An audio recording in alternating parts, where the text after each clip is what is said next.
வெற்றி நமதே வெற்றியாளர்களுக்கு வணக்கம். கல்லூரி பேராசிரியர் தேர்விற்கு இருக்கக்கூடிய முதுகலை தமிழாசிரியர் தேர்வுக்குரிய பாடத்திலும் இருக்கிறது, கல்லூரி பேராசிரியர் பாடத்திட்டத்திலும் இருக்கிறது. கண்ணதாசன் திரைப்பட பாடல் ஆசிரியர்கள் வரிசையில் கண்ணதாசன், அந்த கண்ணதாசனை பற்றி நம்ம பார்க்க இருக்கிறோம். 24/6/27 முதல் 1981 வரைக்கும் வாழ்ந்தவர்.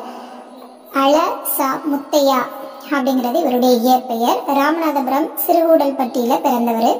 இவருடைய புனைப்பெயர்கள் அப்படின்னு சொல்லி பார்த்தோம்னா காரை முத்துப்புலவர், வணங்காமுடி, கமுகப்பிரியா, துப்பாக்கி. இவருடைய முதல் கவிதை திருமகள் 44வது ஏப்ரல் இதழில் என்ன செஞ்சிருக்கு, வெளிவந்திருக்கிறது. அந்த பாட்டு என்னன்னா, காலை குளித்தெழுந்து கருஞ்சாந்து பொட்டுமிட்டு கருணாக பாம்பெனவே கார்கூந்தல் பின்னலிட்டு காத்திருந்தேன், வரவை கடைக்கண்ணால் பார்த்திருந்தேன் அப்படிங்கிற பாட்டு. 5 கவிதைகள் படைத்திருந்த இவரை முதல் கவிஞர் என்று அட்டையிட்டு மேடை ஏற்றியவர் யார் அப்படின்னா, அந்த கவிஞர் அப்படிங்கிற அடையிட்டு மேலே ஏற்றியவர் கலைஞர் கருணாநிதி. மொத்தமே 5 கவிதைகள் மட்டுமே எழுதியிருக்கும் போது கவிஞர் கண்ணதாசன் அவர்களை கலைஞர் கருணாநிதி அவர்கள் கவிஞர் அப்படிங்கிற அடைமொழி கொடுத்து மேடை ஏற்றுறாரு. எப்போனா பொள்ளாச்சியில் நடந்த சமயத்தில். அதே மாதிரி இவருடைய கொள்கைன்னு பார்த்தோன்னா, போற்றுபவர் போற்றட்டும், புழுதிவாரி தூற்றுபவர் தூற்றட்டும், தொடர்ந்து செல்வேன் ஏற்றதொரு கருத்தை, எனது உள்ளம் என்றால் எடுத்துரைப்பேன், எவர்வரினும் நில்லேன் அஞ்சேன் அப்படின்னு. காரைக்குடியில 8ஆம் வகுப்பு வரை படிச்சிருக்கிறாரு. இவருக்கு பிடித்தவை அப்படின்னு பார்த்தோம்னா கலித்தொகை நூல், அதுக்கப்புறம் வள்ளுவர், மல்லிகை, மஞ்சள் நிறம். இவரை ஊக்குவித்து உருவாக்கியவர் அப்பாத்துரையார். இவரை அப்பா என்றே அழைத்து மகிழ்வார். அப்பாத்துரையார அப்பா என்றே அழைத்து மகிழ்ந்தவர் யார் அப்படின்னா கண்ணதாசன். அப்புறம் கவித்துவம் புத்துணர்ச்சி ஊட்டக்கூடியதாக இருக்கிறது. மற்றொருவரும் வேற்றாரும் தூற்றுபவரும் போற்றி மகிழும் திறத்தன தரம் உடையதாக இவருடைய கவிதை இருக்கிறது. இவருடைய கவிதைகளை சொல்லணும் அப்படின்னா, ஒவ்வொரு கவிதையும் ஒரு உயிர் ஓவியம், உணர்வு காவியம், கவித்தேன், தேன் மலை, எண்ண சுரங்கம், மன்னர் களஞ்சியம், செவிக்கு இனியன, இப்படி பல அடைமொழிகளை சொல்லிட்டே போகலாம். தனித்திறம் அப்படின்னு பார்த்தோன்னா, இவர் கட்டளைக்கு காத்து கிடக்கின்றன, குற்றேவல் புரிகின்றன. அதாவது எதுனா சொற்கள் இவருடைய கட்டளைக்கு காத்திருக்கிறதா. மொழி இவரிடம் குலைந்து வருகிறது. இனிமை ததும்பும் என் சொற்கள் எதையும் இனிதே உணர்ந்து இயல்பாக ஏற்றக்கூடிய ஆற்றல் உடையவராக இவர் இருக்கிறார். அந்த பாடலுக்கு அடைமொழி கொடுக்குறாங்க பாருங்க. சுண்ட காட்சிய ஆவின் பாலின் அமைதி, புரியா புலவர் கருத்தையும் பாமரரும் சரியாக புரிந்து போற்றும் பான்மையில் இனிதே யாக்கும் லாவகம், கரடுமுரடான பட்டினத்தார் பாட்டிலே வீடு வரை உறவு, வீதி வரை மனைவி, காடு வரை பிள்ளை, கடைசி வரை யாரோ அப்படின்னு ரொம்ப எளிதா என்ன செஞ்சிருக்கிறாரு, படித்து பாடியிருப்பார். முன்னோர் சொற்றொடர் கருத்துக்களை பொன்னை போல பொருந்த அதை அப்படியே எடுத்து கையாளக்கூடிய பாங்குடையவராக இவர் இருக்கிறார். மழை கூட ஒரு நாளில் தேனாகலாம், மணல் கூட சில நாளில் பொன்னாகலாம், ஆனாலும் அவையாகும் நீயாகுமா, அம்மா வென்றழைக்கின்ற சேயாகுமா, எத்தனை அழகு எத்தனை குலைவு. அந்த வார்த்தைகள் எல்லாம் அவ்வளவு நளினமா அவர் என்ன செஞ்சிருக்கிறார், எடுத்து கையாண்டிருக்கிறார். பூஜ்ஜியத்துக்குள்ளே ஒரு ராஜ்யத்தை ஆண்டு கொண்டு புரியாமலே இருப்பான் ஒருவன், அவனை புரிந்து கொண்டால் அவன்தான் இறைவன் அப்படின்னு பாடியிருக்கிறார். தத்துவ ஞானிகளும் விளக்க முடியாத திணறிய அரிய கருத்தை ரொம்ப தெளிவாக கொடுக்கக்கூடியவர் இவர். அதே மாதிரி வெற்றி மயக்கும் கண்ணீர் ஒன்றே கவலையை தீர்க்கும், கவலை முடிவில் அனுபவம் சேர்க்கும், கள்ளமின்றி வாழ்பவனே கடவுளின் பெரியவனாம், சாலையில் போவதே தனிவழி பயணம், சாலையின் முடிவில் சந்திப்போம் மரணம். இப்படிலாம் அந்த பாடல்கள்லாம் அவர் ரொம்ப அழகா என்ன செஞ்சிருக்கிறாரு. கவிஞன் அழுவது கவிதையாகாதோ, சாவே உனக்கு சாவு வராதா என்பன போன்ற பகுதிகள் இவருடைய படைப்புக்கு சிறந்த எடுத்துக்காட்டாக இருக்கிறது.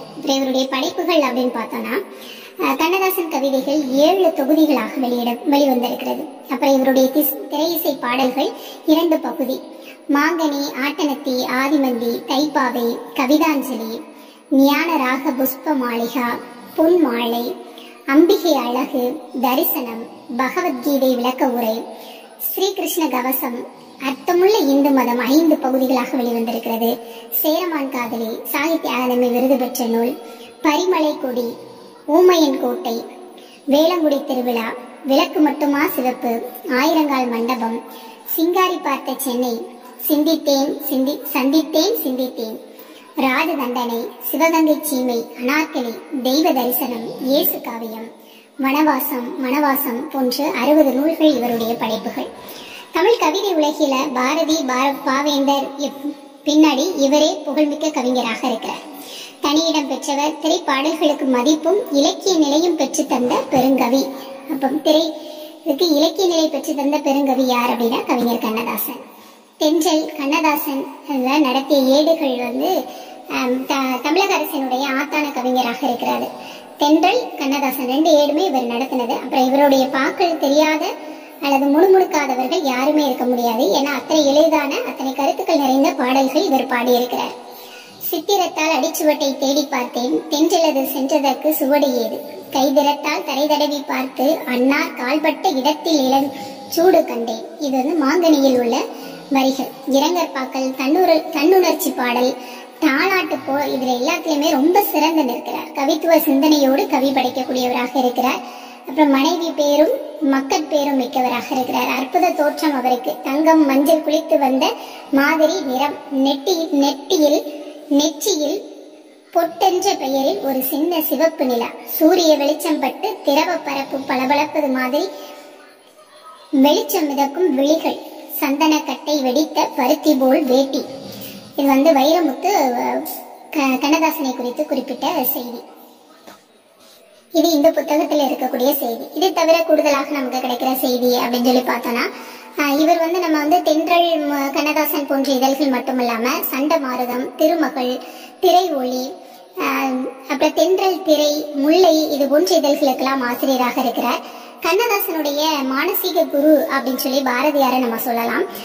சேலம் மாவட்டம் சலகண்டாபுரம் கண்ணன் அப்படிங்கிற நாடக ஆசிரியர், அவர் மேல ஏற்பட்ட தாக்கத்தினாலதான் இவர் தன்னுடைய முத்தையா அப்படிங்கிற பெயரை கண்ணதாசன் அப்படின்னு மாத்திக்கிட்டார். அதாவது பாரதியார் மேல் இருந்த பற்று காரணமாக பாரதிதாசன் தன்னுடைய பெயரை அந்த பாரதிதாசன் அவர் மாத்திக்கிட்டது மாதிரியும் இவரும் முத்தையா அப்படிங்கிற பெயரை சலகண்டபுரம் கண்ணன் அப்படிங்கிற நாடக ஆசிரியர். அப்போ இவர் எந்த ஆசிரியர் அப்படின்னா நம்ம இவர் கவிஞர் அப்படிங்கறதுனால கவிஞர் அப்படின்னு எழுதிட முடியாது. அதனால யார் மேல கொண்ட பற்று அப்படின்னு சொல்லி இந்த கண்ணன் அவர்களை கொடுத்து கேட்டா நம்ம நாடக ஆசிரியர் அப்படிங்கறத தெளிவா நிச்சயம் குறிப்பிட வேண்டும். அதுக்கப்புறம் இவர் அந்த மாங்கனி அப்படிங்கிற இதுல திருச்சி சிறையில இருந்தப்போ கண்ணதாசன் எழுதினது. அதுக்கப்புறம் கண்ணதாசனுடைய முதல் திரையிசை பாடல் எது அப்படின்னு பார்த்தோம்னா கலங்காதேரு மனமே அப்படிங்கறதுதான். அவருடைய இறுதி பாடல் எது அப்படின்னா கண்ணே கலைமானே அப்படிங்கிற படம். இது அர்த்தமுள்ள இந்து மதம் 5 தொகுதிகளாக வெளிவந்திருக்கிறது அப்படின்னு பார்த்தோம். அதே மாதிரி இவர் எழுதின புதினங்கள் சில அப்படின்னு பார்த்தோம்னா சிவப்புக்கள் மூக்குத்தி, ரத்த புஷ்பங்கள், நடந்த கதை, 30 நாளும் பௌர்ணமி, 1000 மண்டபம், கடல் கொண்ட தென்னாடு, அதைவிட ரகசியம், சிங்காரி பார்த்த சென்னை, விளக்கு மட்டுமா சிவப்பு, வேலங்குடி தீப திருவிழா, இதெல்லாம் புதினங்கள். சிறுகதை அப்படி சுயசரிதை அப்படின்னு சொல்லி பார்த்தோம் அப்படின்னா எனது வசந்த காலங்கள் அப்படிங்கறதும் வனவாசம். நாடகம் இவர் எழுதின நாடகம் அனார்கலி, சிவகங்கை சீமை, ராஜ தண்டனை. அதுக்கப்புறம் கண்ணதாசனுடைய மறைவு, கண்ணதாசன் நேருவோட மறைவுக்கு ஒரு இரங்கற்பா எழுதியிருப்பாரு. சாவே உனக்கு ஒரு நாள் சாவு சேராதோ அப்படின்னு சொல்லிட்டு. இது யாருக்கு அந்த பாடல் வரி நம்ம இதுலயும் பார்த்தோம். ஆனா அது யாருக்கு அப்படின்னா நேருடைய இறப்பிற்கு அவர் எழுதியது. பாரதியினுடைய பாஞ்சாலி சபதத்திற்கு இணையாக கண்ணதாசனுடைய நூல் எது அப்படின்னு பார்த்தோம்னா அட்டனத்தி ஆதிமந்தி அப்படிங்கறதுதான். அண்ணாவை பற்றி கண்ணதாசன் எழுதிய நூல் சொர்க்கத்தில் அண்ணா. இது அண்ணாவிற்கான இரங்கற்பா. அப்புறம் எல்லோருக்கும் எல்லாமும் கிடைக்க வேண்டும் அப்படிங்கிற அந்த ஒரு தத்துவத்தை இவர் பாடியவர் கண்ணதாசன் சொல்லலாம். மலை கூட ஒரு நாள் தேனாகலாம், மணல் கூட ஒரு நாளில் பொன்னாகலாம். அது கண்ணதாசனுடைய பெருமைக்குரிய வரி. அதே மாதிரி கண்ணதாசன் இறுதியாக எழுதிய பாடல் பார்த்தோம் கண்ணே கலைமானேன்னு. அது மாதிரி இறுதியாக எழுதிய நூல் எதுனா இயேசு காவியம் அப்படிங்கிறது தான். அப்புறம் வாழையடி வாழை ஒன்று ஜனனம், அது வந்தவுடன் தாய் விழுந்து மரணம் அப்படின்னு சொல்லி அந்த வாழையுடைய இதை பத்தி சொல்லியிருப்பாரு. இதுவும் கண்ணதாசனுடைய புகழ்பெற்ற வரியாக நினைச்சுகிறது இருக்கிறது. நாளைக்கு அடுத்த ஒரு புலவர் கவிஞருடைய அர்த்தருடைய வாழ்க்கை வரலாறு அடுத்த காணொலியில பார்க்கலாம். சேனலை முதல் முறையா பாக்குறீங்க அப்படின்னா சப்ஸ்கிரைப் பண்ணிக்கோங்க. பார்க்கும் போதே குறிப்பேடு எடுத்து வைத்துக் கொள்ளுங்கள். இல்ல பல முறை கேட்டு உள்வாங்கிக் கொள்ளுங்கள். நிச்சயமாக பயனுள்ளதாக இருக்கும்.